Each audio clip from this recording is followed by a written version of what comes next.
The woman crying in the parking lot had no idea she was being watched. Marcus Sullivan stood frozen beside his car, phone still buzzing with the cancellation text from his blind date, when he spotted her, sitting against a silver Honda with two small children, her shoulders shaking with desperate, silent tears.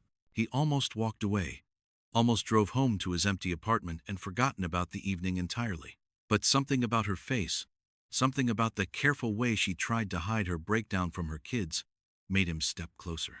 And when she looked up, when recognition flashed across her tear-stained features, Marcus realized this wasn't a coincidence. This was the woman who had just canceled on him, and she wasn't crying from relief. If you believe that sometimes the most beautiful love stories begin with canceled plans, please like this video and subscribe for more stories about second chances. And tell us where in the world you're watching from. The evening had felt unusually charged for Marcus Sullivan, though he couldn't pinpoint why. Maybe it was the stillness of his downtown apartment, or the way the golden hour light slanted through his windows as if holding its breath for something significant.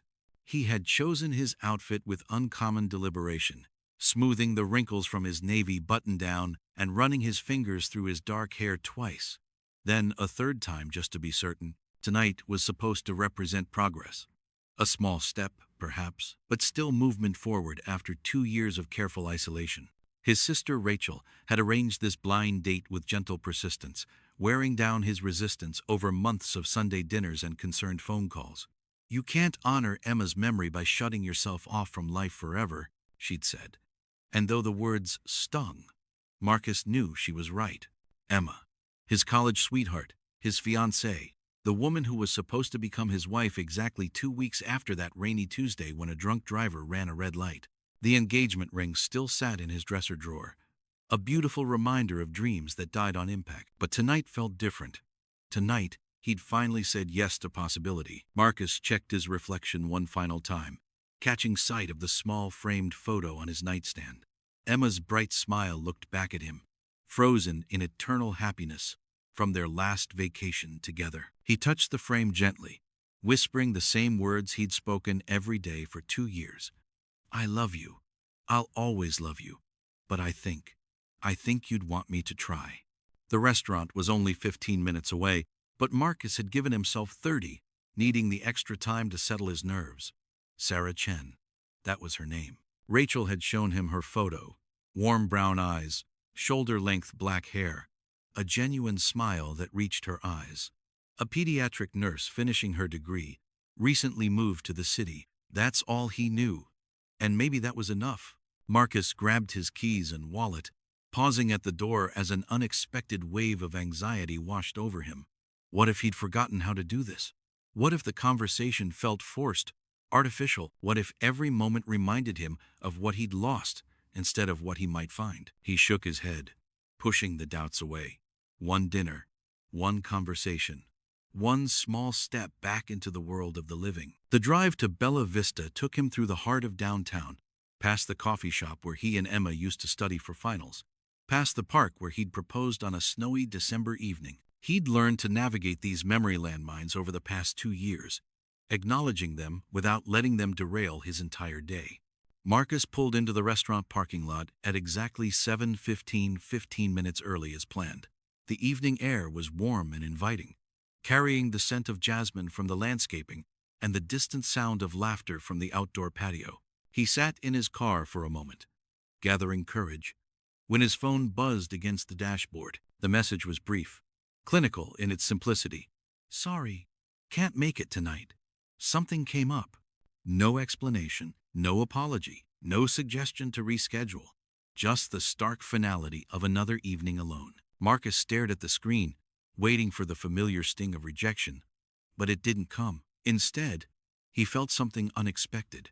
Relief mixed with disappointment, understanding layered with curiosity. People carried burdens they didn't always share. Life had taught him that lesson in the cruelest way possible. He should drive home, return to his quiet apartment, order takeout, maybe catch up on the architectural journals stacked on his coffee table. That would be the logical response, the safe choice. But something held him in place. An inexplicable pull, a whisper of intuition he couldn't quite name. Instead of starting his car, Marcus found himself stepping out into the warm evening air, his feet carrying him not toward the restaurant entrance, but toward the far end of the parking lot. The golden hour light painted everything in soft amber tones. Cars drifted past on the street beyond.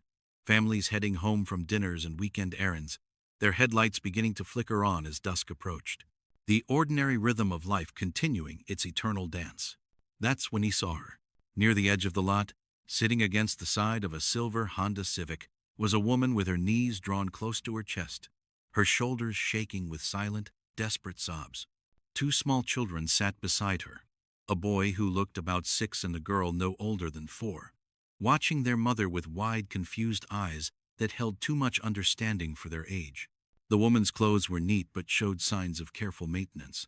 Her dark hair pulled back in a style that had probably looked polished hours earlier, but now framed a face streaked with tears.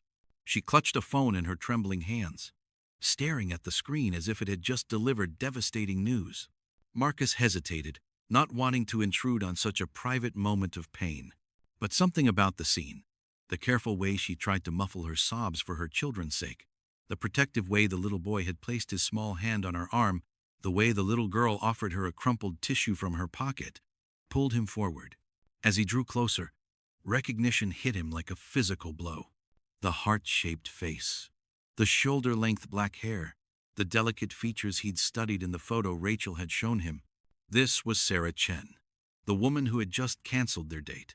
And she wasn't crying from relief or indifference. She was heartbroken. Marcus stood frozen for a moment, his mind struggling to process the scene before him.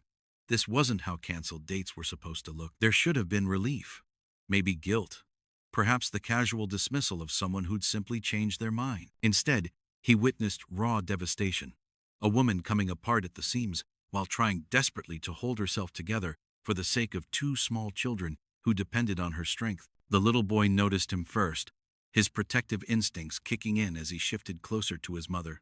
"Mommy," he whispered, tugging gently at her sleeve. "There's a man coming." Sarah's head snapped up, her tear-stained face registering shock, then mortification, then something close to panic as she recognized him from the photos they'd exchanged. Her free hand flew to her cheek, trying to wipe away evidence of her breakdown, but the damage was already done. Her mascara had left dark trails down her face, and her eyes were red and swollen from crying. "Oh God," she breathed, scrambling to stand up, her children automatically moving with her. You're Marcus. I'm so sorry, I didn't think. I never expected." Marcus held up a gentle hand, his voice soft and non-threatening. "Hey, it's okay. You don't need to apologize." But Sarah was already spiraling, words tumbling out in a rush of embarrassment and explanation. "This isn't how this was supposed to go. I mean, obviously it wasn't supposed to go at all. But if you were going to see me, it definitely wasn't supposed to be like this, with me falling apart in a parking lot like some kind of Sarah." Marcus's voice was calm, steady, cutting through her panic with quiet authority. "Breathe." She stopped mid-sentence, looking at him with surprise. Most people, she'd learned, were uncomfortable with other people's pain. They offered quick fixes or awkward platitudes before making their escape. But Marcus simply stood there, patient and present, as if he had all the time in the world for her crisis. The little girl tugged at Sarah's hand. "Mommy, is this the nice man you were going to have dinner with? The one you picked out the pretty dress for?" Sarah's face flushed deeper, but Marcus crouched down to the child's eye level, his expression gentle. "What's your name, sweetheart?" "Emma," the girl replied, suddenly shy but curious. "And that's my big brother Tyler. Are you really going to have dinner with our mommy? She's been excited for 3 whole days." The innocent words hit Sarah like a physical blow, and fresh tears spilled down her cheeks. Marcus glanced up at her, understanding beginning to dawn in his eyes. This wasn't about changing her mind or losing interest. This was about something much more complicated, much more painful. "Emma, Tyler," Sarah managed, her voice thick with emotion. "Why don't you go sit on that bench over there for just a minute? Mommy needs to talk to Mr. Marcus." The children obeyed reluctantly, Tyler taking his sister's hand and leading her to a nearby bench, but both kept glancing back with worried expressions. They'd seen their mother cry before, but not like this. not with the desperate edge that spoke of dreams crumbling. Once they were out of earshot, Sarah turned back to Marcus, her composure cracking completely. "I'm so sorry. This is humiliating. You must think I'm completely unstable. And honestly, maybe I am. Everything fell apart at the last minute and I couldn't." "What happened?" Marcus asked simply, settling down on the curb and patting the space beside him. After a moment's hesitation, Sarah joined him, maintaining a careful distance. The story came out in broken pieces, interrupted by tears and long pauses as Sarah struggled to maintain her composure.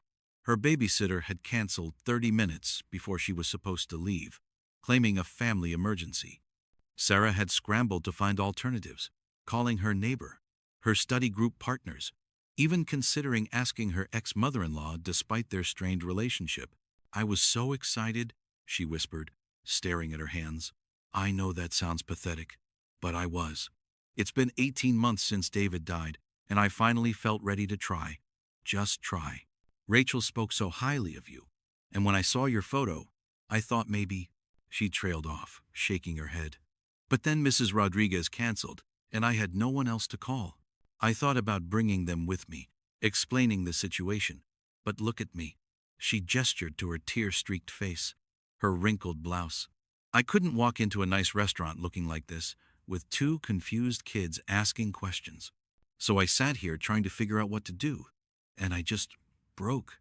Marcus listened without interruption, his heart aching for this woman who was clearly drowning in responsibilities and isolation. He recognized the look in her eyes, the bone-deep exhaustion of someone who'd been strong for too long, who'd carried too much weight alone. "You said David died," he said gently. "Your husband?" Sarah nodded, fresh tears threatening. "Military deployment. IED explosion. He never even got to meet Emma. She was born 2 months after the funeral." Her voice broke on the last words. The pieces clicked into place for Marcus. Single mother, working multiple jobs, finishing school, raising 2 children alone while grieving a husband she'd barely had time to mourn. No wonder she'd fallen apart.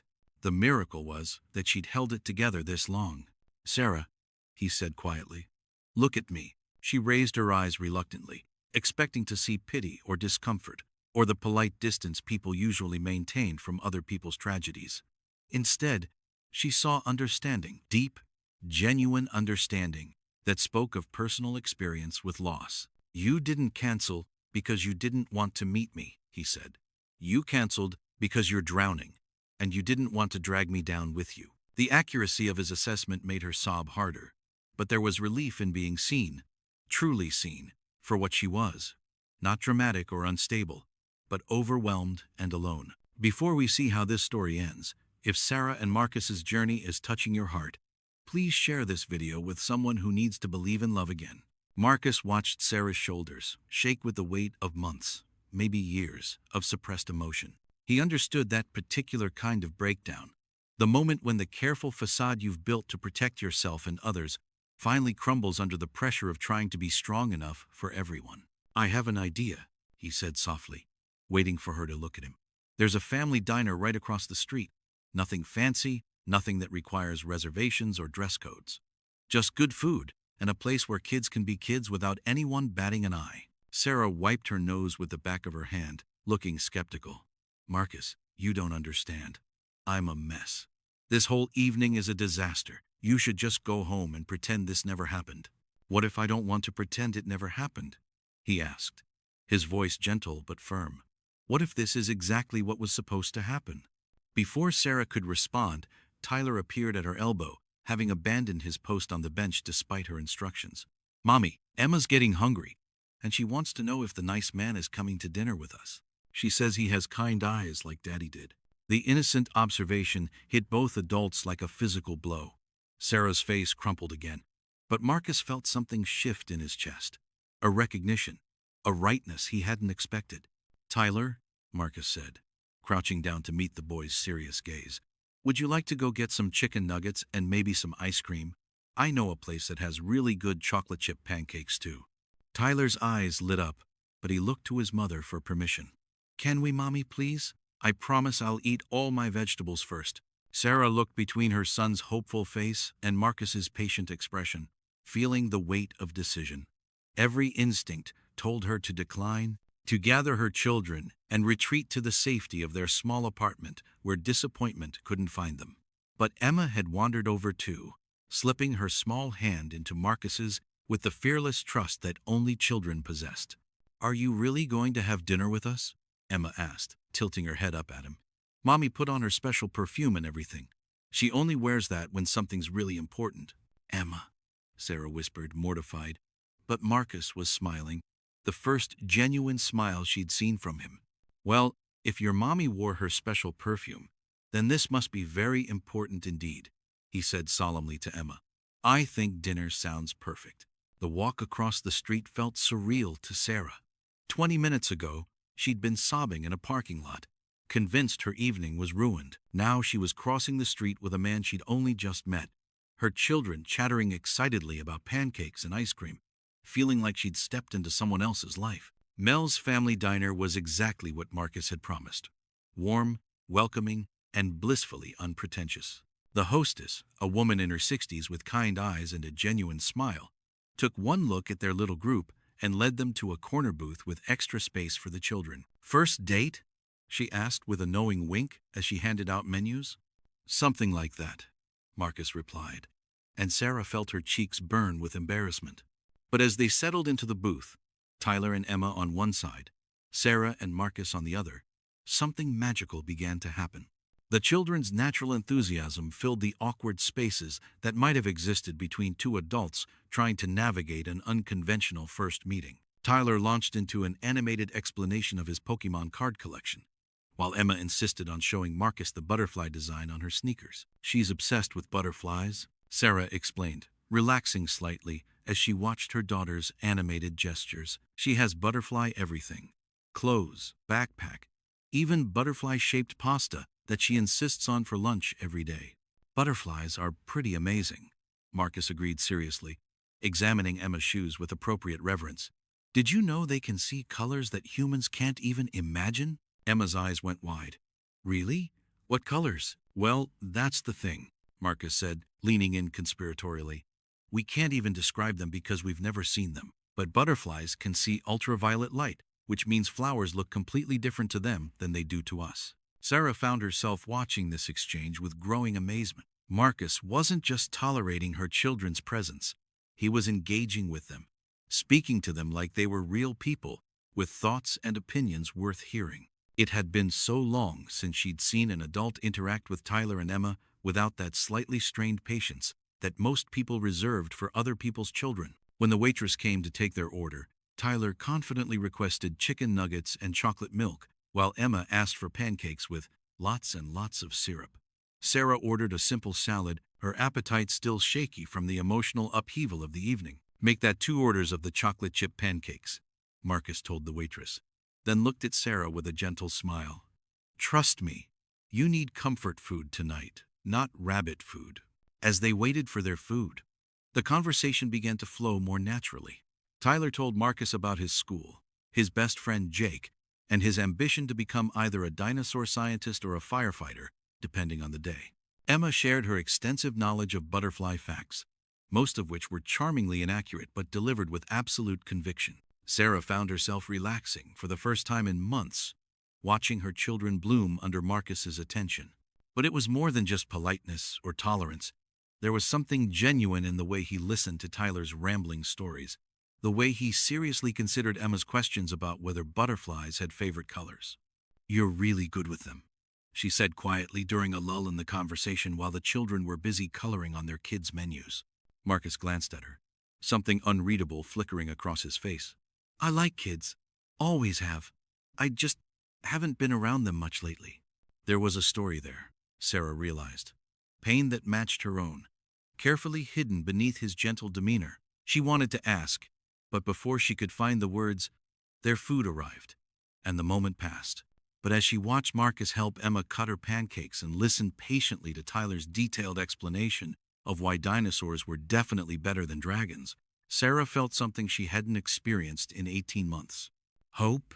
As the evening unfolded in the warm glow of Mel's family diner, Sarah felt layers of tension she hadn't even realized she'd been carrying begin to melt away. The scent of maple syrup and fresh coffee filled the air, mixing with the gentle hum of conversation from other families scattered throughout the restaurant. For the first time in months, she wasn't the only single parent struggling to manage dinner and children simultaneously. Marcus had somehow transformed what should have been an awkward disaster into something that felt almost normal. He helped Emma navigate her oversized stack of pancakes, listened with genuine interest as Tyler explained the complex rules of a card game he'd invented, and managed to keep both children engaged while still maintaining conversation with Sarah. "So, you're finishing nursing school?" Marcus said, cutting into his own pancakes while keeping one eye on Emma, who was attempting to build a syrup lake around her remaining bites. "That must be incredibly demanding with everything else you're juggling." Sarah nodded, feeling the familiar weight of exhaustion just thinking about her schedule. "Night classes mostly, when the kids are asleep. I'm doing my clinical rotations at Children's Hospital, which I love, but the hours are brutal. Some days I feel like I'm running on pure caffeine and determination." "What made you choose pediatric nursing?" Marcus asked, and Sarah was struck by the genuine curiosity in his voice. When was the last time someone had asked her about her dreams, her goals, rather than just how she was managing, or whether she needed help? "I've always loved working with kids," she said, watching Tyler attempt to balance his spoon on his nose. "But after David died, after going through everything with the military bureaucracy and the hospital visits and all the systems that are supposed to help but sometimes just make everything more complicated, I realized I wanted to be the person who makes those scary moments a little less frightening for families." Marcus nodded slowly, understanding flickering in his eyes. "You want to be the person you needed when you were going through the worst time of your life." The accuracy of his observation took Sarah's breath away. "Exactly," she whispered. "How did you?" "Because I know what it's like to need someone who understands," Marcus said quietly. "To wish for just one person in all the chaos who sees you as more than just another case file or problem to solve." There was pain in his voice, carefully controlled but unmistakable. Sarah wanted to ask, to understand what had put that particular shade of grief in his eyes. But Emma chose that moment to announce loudly that she needed to use the bathroom, and the intimate moment dissolved into the practical realities of parenting. "I'll take her," Sarah said, starting to slide out of the booth. But Marcus was already standing. "Tyler and I will hold down the fort," he said easily. "Won't we, buddy?" Tyler nodded seriously, as if he'd been entrusted with a mission of vital importance. Sarah hesitated for a moment, struck by how natural this felt. The easy division of responsibilities, the assumption of shared care that she hadn't experienced since David's death. In the bathroom, Emma chattered happily about Marcus while Sarah helped her wash her hands. "I like him, Mommy. He listens to my butterfly facts. And he didn't laugh when I told him about my imaginary pet dragon. Do you think he could come to my dance recital next week?" Sarah's heart clenched. "Sweetheart, Marcus is just a friend. We only just met him tonight. But he makes you smile," Emma said with the devastating honesty of a 4-year-old. "You haven't smiled like that since Daddy went to heaven." The observation hit Sarah like a physical blow. Had she really been that transparent in her grief? Had her children been watching her struggle to find joy for all these months? When they returned to the table, Tyler was in the middle of showing Marcus his Pokemon cards, which he'd apparently been carrying in his backpack. Marcus was examining each card with the serious attention of a museum curator, asking questions about their powers and evolution stages. "This one's my favorite," Tyler said, holding up a card with a fierce-looking dragon. "Charizard. He's really strong, but he's also loyal. He protects the people he cares about, even when it's dangerous." "That's a good quality in a friend," Marcus agreed. "Loyalty is important. Daddy was loyal," Tyler said matter-of-factly. "Mommy says he went far away to protect people, and that's why he can't come home. But sometimes I wish he'd protected us instead." The innocent words hung in the air like a physical presence. Sarah felt her throat close up, the familiar guilt washing over her. How do you explain to a 6-year-old that sometimes the people we love make choices that take them away from us, even when they don't want to go? Marcus was quiet for a long moment. Then he leaned forward slightly, meeting Tyler's serious gaze. "You know what I think? I think your daddy is still protecting you. Maybe not in the way he used to, but in all the ways he taught your mommy to be strong and brave and loving. Every time she takes care of you and Emma, every time she works hard to build a good life for your family, that's your daddy's love still protecting you. Tyler considered this gravely, then nodded. Like how Charizard's trainer can still feel his protection even when Charizard is in his Pokeball. Exactly like that, Marcus said softly. Sarah had to excuse herself to the bathroom again, this time to cry in private. Not from sadness, but from the overwhelming relief of hearing someone speak to her son about his father's death with honesty and hope, instead of awkward platitudes or uncomfortable silence. When she returned, composed but with slightly red eyes, Marcus caught her gaze and held it for a moment. In that look, she saw understanding that went deeper than sympathy. This was a man who knew grief intimately, who understood the particular weight of loss that reshapes everything you thought you knew about life. Thank you, she mouthed silently, and he nodded. No explanation needed. As they prepared to leave the diner, Emma tugged on Marcus's sleeve. Will we see you again? She asked with the directness that only children possessed. Marcus looked at Sarah, a question in his eyes. Would that be okay with your mommy? Sarah felt her heart racing. This was the moment of decision, the choice between safety and possibility. She looked at her children's hopeful faces, thought about the way Marcus had spoken to Tyler about his father, the way he'd made Emma giggle over butterfly facts, the way he'd seen her break down in the parking lot and chosen compassion over convenience. I think that would be very okay, she said softly.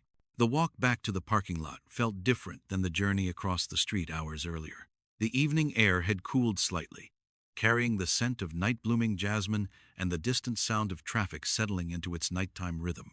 Tyler and Emma walked between Sarah and Marcus, their small hands reaching up to hold theirs with the unconscious trust that children reserve for people who have proven themselves safe. Sarah felt the weight of the evening settling around her like a warm blanket. What had started as one of the worst nights in recent memory had somehow transformed into something she couldn't quite name. Not a date, exactly, but not just a chance encounter either. Something more significant, more meaningful than either of those simple categories could contain. My car is just over there, she said, pointing to the silver Honda Civic where her breakdown had begun what felt like a lifetime ago. The sight of it brought back the memory of her desperation, the crushing weight of disappointment and loneliness that had driven her to tears. It seemed impossible that so much could change in the span of a few hours. Marcus walked with them to the car, helping Tyler climb into his booster seat while Sarah buckled Emma into her car seat. The children were tired now, their earlier excitement giving way to the drowsy contentment that comes after a good meal and unexpected adventure. Mommy, Emma said sleepily as Sarah adjusted her seatbelt. Can Marcus come to my dance recital next week? I want to show him my butterfly dance. Sarah's cheeks flushed, but before she could deflect or make excuses, Marcus leaned down to Emma's window. I would love to see your butterfly dance, he said seriously. When is it? Saturday at 2 o'clock, Emma replied, suddenly more awake. At Miss Jennifer's dance studio. I have a purple costume with sparkly wings. Purple is an excellent color for butterfly wings, Marcus agreed. I'll be there. Sarah straightened up, meeting his eyes over the roof of the car. You don't have to, she said quietly. I know this whole evening has been unconventional. Sarah, Marcus said, his voice gentle but firm. I want to be there. Not because I have to, but because I can't imagine missing it. The sincerity in his voice made her throat tight with emotion. When was the last time someone had wanted to be part of their lives, not out of obligation or pity, but from genuine desire? Tyler rolled down his window, not wanting to be left out of the conversation. Marcus, do you want to come to my soccer game too? It's on Thursday after school. I'm getting really good at kicking goals. I wouldn't miss it, Marcus said, ruffling Tyler's hair. I'll be the one cheering the loudest. As Sarah closed the children's doors and walked around to the driver's side, she felt overwhelmed by the rapid shift in her world. This morning, she'd been a single mother struggling to balance work, school, and parenting, with no support system beyond the occasional help from neighbors. Tonight, she was looking at a man who seemed genuinely interested in becoming part of their complicated, chaotic life. Marcus, she said, stopping beside her car door, I need you to understand something. This isn't easy for me. Letting someone new into our lives, trusting that you'll stick around when things get difficult. Because they will get difficult. Tyler has nightmares sometimes about his father. Emma still asks when Daddy's coming home. I work crazy hours, I'm exhausted most of the time, and I have no idea what I'm doing half the time. Marcus stepped closer, his expression serious. Sarah, can I tell you something? 2 years ago, I lost someone I loved very much. My fiancée Emma died in a car accident 2 weeks before our wedding. For 2 years, I've been living in this careful, controlled world where nothing could hurt me because nothing really mattered. Sarah's breath caught. The name, Emma. Her daughter shared a name with the woman he'd lost. The coincidence felt too significant to ignore. Tonight, Marcus continued, sitting in that diner, watching your children laugh and listening to you talk about your dreams, I felt something I thought was gone forever. I felt like I was part of a family again. Not because I'm trying to replace what you've lost or what I've lost, but because sometimes broken pieces fit together in ways that make something new and beautiful. Tears spilled down Sarah's cheeks, but they weren't tears of sadness. They were tears of relief, of recognition, of hope she'd been afraid to feel. I'm scared, she whispered. So am I, Marcus admitted. But I'm more scared of walking away and spending the rest of my life wondering what might have been. From inside the car, Tyler's voice piped up. Are you guys going to kiss? Because in movies, this is when people kiss.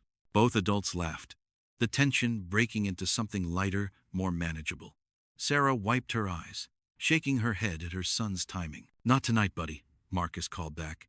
But maybe someday. Sarah felt her heart skip at the possibility contained in those words. Maybe someday. It wasn't a promise, but it wasn't a dismissal either. It was hope, carefully offered and tentatively accepted. I should get them home, she said, though she was reluctant to end the evening. School tomorrow, and Emma gets cranky when she doesn't get enough sleep. Of course, Marcus said, stepping back to give her space. But Sarah? Thursday at Tyler's soccer game, and Saturday at Emma's recital. I'll be there. As she drove away, Sarah caught sight of Marcus in her rearview mirror, standing under the parking lot lights, watching them leave. In the back seat, Tyler was already dozing, while Emma clutched the crayon drawing she'd made at the restaurant. A picture of 4 stick figures holding hands under a bright yellow sundae. Mommy, Emma said sleepily, I think Marcus is going to be our family now. Sarah's hands tightened on the steering wheel, her heart full of possibility and terror in equal measure. Maybe, sweetheart, she whispered. Maybe he is. Tell me in the comments, have you ever had a canceled plan lead to something better than you imagined? Sometimes life's greatest gifts come disguised as disappointments. And sometimes the most beautiful love stories begin at the exact moment everything seems to be falling apart.